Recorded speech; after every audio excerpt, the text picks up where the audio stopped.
好好听。哇！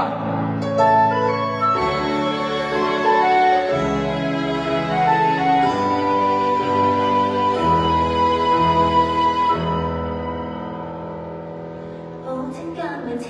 แค่ขี้หน้าเดียวแล้วใช่ไหมเกิดความรักครั้งใดไม่เคยได้ลุ้นอยากจะเจอดีคู่แต่ได้ไม่เจอดีคู่เราต้องสะจดกันไปอยู่เรื่อยไปโดนสู้เขาแล้วเขาได้สู้ก่อนไอ้เขาคิดหมดแต่เจ้าจะสอนไปรอดเขาเพราะว่าคนที่สั่งกับเพื่อเราต้องมาคอยปวดหัวตุ่มหา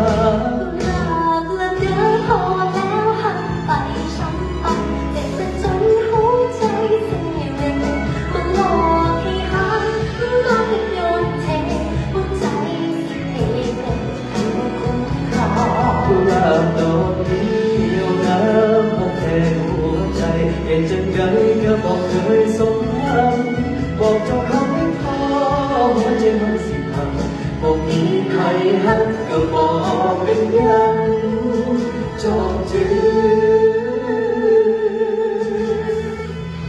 กุหลาบเด้อมีดอกเด้อ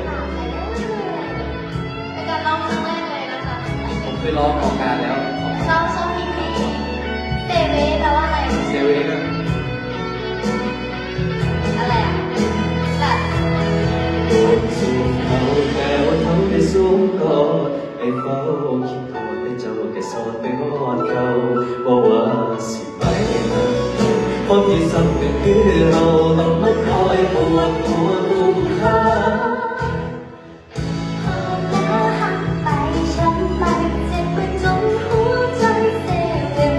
มันหลอกให้หายมันหลอกให้โดนเทหัวใจสิเพเขาบอกต้องมาคุ้มครอง กุหลาบดอกนี้เอาน้ำมาแทนหัวใจเหตุจังใดก็บอกเคยสมหวังบอกเจ้าเขาไม่พอหัวใจมันสิพังบอกมีใครหักก็บอกเป็นยังกุหลาบแต่เด้อพอแล้วไปช้ำไปเจ็บมันจนหัวใจเสียเวมันหลอกให้หักแล้วก็โดนเทหัวใจสิเวผมว่าคุณกุหลาบดอกนี้เอาน้ำมาแทนหัวใจเหตุจังไงก็บอกเคยสมหวังบอกเจ้าเขาไม่พอหัวใจมันสิพังบอกมีใครหักก็บอกเป็นยัง